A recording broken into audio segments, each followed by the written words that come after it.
Hi, my name is Mark and this is my dad Anatoly. Hi, we're presenting our project, TakeStory. We've discovered something very interesting about pictures and sound that we would like to share with you. It all started about 4 years ago when my dad came up with the idea of annotating family pictures. Imagine you just came from a vacation. Your feelings are still fresh and you remember all the things that happened to you. So when you're showing your vacation photos to someone for the first time, you can tell a pretty good story. But as you tell the same story again and again, this becomes old very soon. So my original idea was to annotate pictures with voice, while your memory and feelings are still fresh, and then share it with all the friends and family all at once. I used to be a web programmer in the late 90s, and I knew that it wouldn't be too hard to associate pictures with the sound using web technologies. I was in 9th grade and had just finished my AP Computer Science class where I had learned to program in Java. We bought a Motorola Zoom tablet running Android and I started playing around with some sample code. Then I thought that it would be neat if I wrote a rough draft of my dad's idea as a Father's Day present. Since then, TakeStory became our little father and son project. Once we started annotating our own photos, we noticed an interesting side effect. When you explain in the photo, you tend to recall things that are not pictured in the photo itself. These off-screen memories often makes a story that you're telling more interesting than the photograph itself. So we realized that sound is actually the key part of the idea. In other words, we're not annotating the photographs, we're actually picturing the story. We called it TakeStory. So it's our third day in Barcelona and my friends and I decided to find the cafe to have breakfast in. But the cafe that we walked into, my friend who's Chinese, he found out that the waitress and the owners of the restaurant are Chinese. So instead of a Spanish breakfast, now we're eating a Chinese breakfast, and they brought out stuff that isn't even in the menu. But our most important discovery came when I first bought my Android smartphone and annotated a few pictures just after I took them. We discovered the magic of taking pictures and recording sound at the same time, on the spot. Think about it. Most pictures nowadays are taken with smartphones. With TakeStory, you can now actually preserve the sound of the things you are photographing. It's like taking a snapshot of the sound.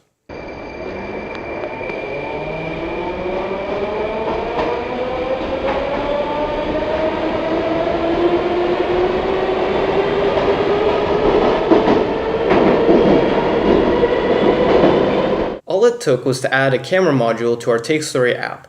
So now you can add sound right after the picture is taken or take a few pictures while recording one continuous sound.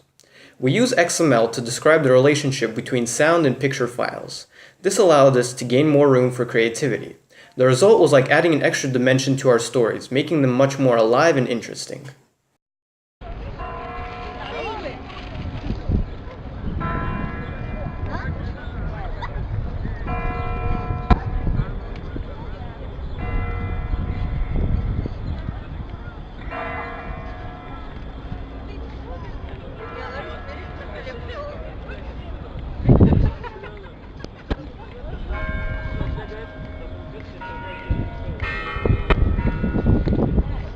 Of course, it sounds like a good old video. So the question is, why bother creating a TakeStory if you can make just a video clip? The answer is that there is a place for both in the world. TakeStory sits somewhere in between the photograph and the video clip. It's smaller in size, easier to share, and easier to navigate than video. But it possesses the best quality of the picture that the video is missing. The ability to capture and examine the details of the view, like some objects on the background or the look on someone's face. Consider the following example.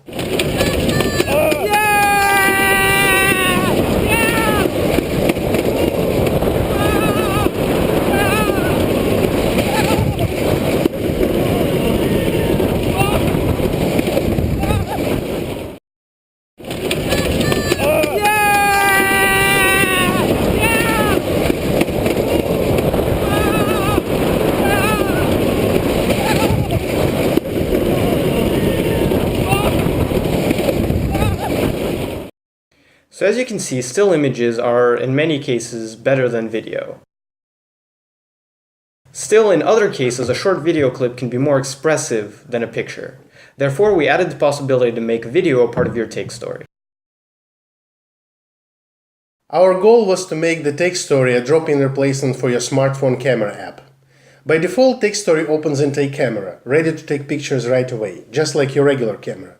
The big difference is that TakeStory adds the ability to make your photos more alive, using surrounding sounds and annotations. Another plus of TakeStory is that it solves a big problem of modern-day photography. Today, coming back from a week-long trip, people bring back on average 200 to 500 photos, which are hard to even browse and impossible to share. TakeStory solves this problem by keeping your photos and video manageable, organizing them into stories. This makes for a completely different experience both in taking the pictures and sharing them. There are many things TakeStory can be used for: saving emotions and sounds of nature, preserving a family story, explaining a complex idea or concept, presenting something in business, field reports, journalism, giving step-by-step directions, online tours, etc. Sharing a story is quite easy. You upload the story from your phone directly to the site. It returns a link to your story, and you can do whatever you want with it. Send it via email, put it on Facebook, or post it on your blog, anywhere you like. The link points back to your TakeStory, and it opens up in a special player, allowing to play it on a monitor or on the big screen. Before sharing, you will be able to edit your TakeStory by logging in to your online account and using editing tools on the website. We understand that some people will not want to share their stories using our website for different reasons, for example, privacy. At the moment, if you want to avoid this, you can share directly from one Android device to another by sharing a file. However, to be able to play it, the other device should have the TakeStory app installed. In the future, we plan to develop additional ways to edit and share the TakeStories. By the way, what you just watched was a TakeStory. Did you like it?